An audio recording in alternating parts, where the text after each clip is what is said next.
अरे यार मालती, मुझे चाय पीने की इच्छा हो रही थी। तुम क्या खाना खा रही हो? अगर देर नहीं हो रही तो एक कप चाय पिला दो, बाद में खाना खा लेना। दुकान पर जाना है। बाहर की चाय मुझे बिल्कुल अच्छी नहीं लगती। बहुत काम है मुझे वैसे भी। तुम तो घर में ही रहोगी, कभी भी खाना खा सकती हो। अभय अपनी पत्नी मालती से कहता है। मालती ने एक आदर्श पत्नी की तरह मुस्कुराते हुए अपनी प्लेट खुद से दूर की और बोली, जी बिल्कुल, मैं बाद में खा लूंगी। आपके लिए चाय अभी बना कर लाती हूँ। तभी मालती की बेटी नेहा आई और प्लेट को अपनी माँ की तरफ खिसकाते हुए बोली, माँ, बड़ी दादी, दादी सबने खाना खा लिया है, अब आप खाना खाओ। चाय तो कोई भी बना देगा, मैं बना देती हूँ। उस वक्त मालती को लगा घर में दो पीढ़ियों की सास है, परंतु एक माँ का दर्द आखिर बेटी ही समझी। सच कहते हैं लोग, घर में एक बेटी होना बहुत जरूरी है। अरे नहीं बेटा, तुम क्यों चाय बनाओगी? वैसे भी हॉस्टल में अपना काम तो तुम करती ही हो, तुम आराम करो। तुम्हारी माँ तो ऐसे ही बैठी रहती है, वो चाय बना देगी। नेहा के पिता अभय बोले। नेहा की दादी कमला जी वहीं बैठी थी। वो बोली, हाँ हाँ, बहू चाय बना देगी। थोड़ी देर हो जाएगी खाने में तो क्या बिगड़ जाएगा, बहू को आदत है। जाओ बहू, मेरे लिए भी एक कप चाय बना दो। वहीं दूर पर कमला जी की सास, जो कि 86 साल की हो चुकी थी, फिर भी फिट थी। वो बोली, छोटी बहू, तुम्हारी सास तो बहाने ढूंढती है कि बस उसे हिलना ना पड़े। अरे जिसने अपने समय में काम नहीं किया वो तुम्हारी क्या ही मदद करेगी। हाँ, मैं इतनी मदद कर सकती हूँ कि मैं चाय नहीं लूंगी। बड़ी दादी, जहाँ सबके लिए चाय बनेगी वहाँ एक कप चाय आपके लिए भी बन जाएगी। आपने माँ के बारे में इतना सोचा, यही बहुत है। नेहा मुस्कुराकर बोली, औरतों को घर में कितने काम होते हैं ये आप सब कब समझेंगे। मशीन भी कभी कभी रुकती है, पर माँ को तो रुकते हुए मैंने देखा ही नहीं है। क्या आप लोगों के जीवन में माँ के होने का बस यही एक महत्व है कि वो घर के और हमारे सभी काम करती है। नेहा ने बड़े आश्चर्य से अपने पिता और दादी की ओर देखा। नेहा की दादी बोली, तुम्हारी माँ कोई दुनिया का अनोखा काम नहीं करती, घर के सारे काम औरतें ही करती आई हैं, तो इसमें महत्व की बात कहाँ से आई? और कौन सा सारा काम वो हाथों से करती है?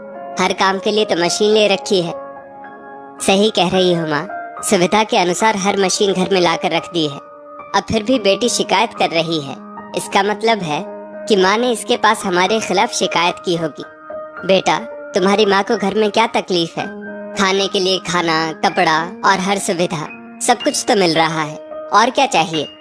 अभय हंसकर बोले, ये कैसी बातें कर रहे हैं? घर संभालना और होम मेकर बनना मेरी खुद की पसंद थी। किसी ने मुझ पर दबाव नहीं डाला और ना ही मेरे माता पिता ने मुझसे कभी अपना पल्ला झाड़ा। मुझे उन्होंने इतना पढ़ाया लिखाया कि मैं चाहती तो नौकरी कर सकती थी। पर क्या आपके जीवन और इस घर में मेरी जगह बस सबके मतलब के लिए है? इससे ज्यादा क्या मैं महत्व नहीं रखती? मालती बोली, बहू, बात को तूल क्यों दे रही हो? इसके कहने का वो मतलब नहीं था। आज बेटी को देखकर तुम्हें भी जोश आ गया। तुम तो इतना बोलती नहीं थी। तुम ऐसा कौन सा काम करती हो जो दूसरी औरत नहीं करती? घर के काम करना तो औरत की जिम्मेदारी होती है। मालती की सास बोली, मम्मी जी, मैं नहीं चाहती मेरी बेटी को गलत संदेश मिले कि एक औरत जो घर गृहस्थी संभालती है उसकी कोई पहचान नहीं होती है। औरत वो है जो खाली दीवारों को अपनी यादों से, अपने प्यार से एक मकान को घर का रूप देती है। जो इन बातों को, इन एहसासों को महसूस नहीं कर सकते, उन्हें आखिर लोग क्या सिखाएं? और जब ये बातें समझ में आती है तब तक वक्त बहुत बीत जाता है। फिर अफसोस के सिवा हाथ कुछ नहीं आता है। फिर मालती चुपचाप खाना खाकर वहां से उठ गई। अभय भी दुकान चले गए। दुकानदारी पूरी करके जब रात को लौटे तो मालती ने हर रोज की तरह सबको खाना परोसा और सबके खाने के बाद खुद भी खाना खा रही थी। माँ, अक्सर लोगों को गलतफहमी हो जाती है कि अगर औरत नहीं बोलती तो लोग उसे गूंगा समझ लेते हैं। अपने लिए भी बोलना सीखो। आप घर संभालती हैं, कोई गुलामी नहीं करती है इस घर में। आपका क्या महत्व है ये इन्हें बताना बहुत जरूरी है। इतना बोलकर नेहा मुस्कुराते हुए अपने कमरे में चली गई। खाना खाकर जब मालती अपने कमरे में गई तो अभय बोले, आज तुमने सबके सामने माँ से जिस तरह से बात की वो तुम्हें नहीं करनी चाहिए थी। घर का काम करती हो, अच्छी बात है, पर लोगों को इसके लिए तुम सुना नहीं सकती हो। मालती बोली, आपकी माँ भी एक औरत है, पर ना जाने क्यों वो औरत के दर्द को भूल गई है। अरे उनसे अच्छी तो आपकी दादी निकली। कम से कम उन्हें मेरी तकलीफ दिखती तो है। जिस दिन पुराने लोग ये समझ लेंगे कि घर की बहू भी थकती है, उसे भी पैरों में दर्द होता है, और उस घर में उसकी भी एक खास जगह है, क्योंकि सबकी खुशी के लिए औरत अपने हर दर्द को भूल जाती है, और फिर भी उसको महत्व ना दिया जाए तो उसे कितनी तकलीफ होती है, ये आप नहीं समझेंगे। मालती जब कमरे से बाहर निकली, उसकी आंखें नम थी। नेहा ने माँ के चेहरे को देखा और वो पिता के पास जाकर बोली, पापा, अगर एक पति अपनी पत्नी की तकलीफों को नहीं समझेगा तो वो और किसी से क्या उम्मीद करेगी। घर में काम करने वाली औरत को महत्व घर वाले नहीं देंगे तो और कौन देगा। ये मानसिकता पुरानी पीढ़ियों से चली आ रही है। इसे हम आप नहीं बदलेंगे तो आगे भी ऐसा होता रहेगा। अभय बेटी से बोले, बेटा मैं थोड़ी बोलता हूँ उसको इतने सारे काम करने के लिए। नेहा बोली, अगर कल को आपका दामाद अपने जीवन में मुझे महत्व ना दे और मैं दुखी रहूं तो क्या आपको अच्छा लगेगा। जिस तरह से संसार में वायुदेव अगर अपना काम करना छोड़ दे तो सबकी सांसें रुक जाएंगी। माँ अगर हमारे कामों को प्राथमिकता देना छोड़ दे तो सोचिए हमारी क्या हालत हो जाएगी। इतना बोलकर नेहा वहां से चली गई। रात में जब मालती काम करके अपने कमरे में आई और अपने सिर को दीवार पर टिकाया, अभय धीरे से उसके सिर को दबाने लगे।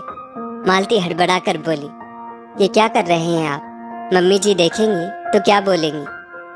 औरत का महत्व घर में क्या होता है ये उसके ना होने पर ही पता चलता है। वो बेवकूफ लोग होते हैं जो अपनी जिंदगी में औरत को महत्व नहीं देते हैं, क्योंकि बिना औरत के तो हर मर्द अधूरा होता है।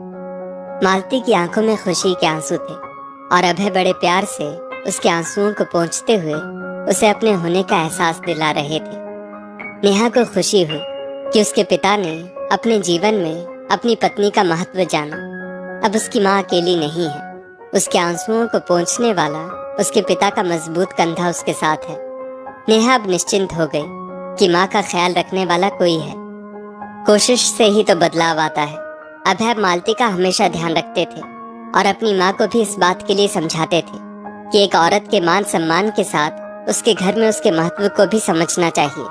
आपके समय में मैं नहीं था तो आपने बहुत कुछ सहा होगा। कम से कम अपनी आने वाली पीढ़ियों को ये दर्द अब नहीं होने दूंगा।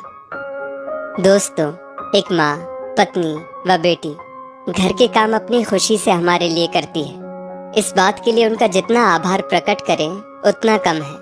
घर के प्रति एक औरत के साथ साथ उसके परिवार के सदस्यों की भी जिम्मेदारी होती है कि उसे घर में मान सम्मान के साथ उसके महत्व को भी समझा जाए। इससे ज्यादा वो और कुछ नहीं चाहती।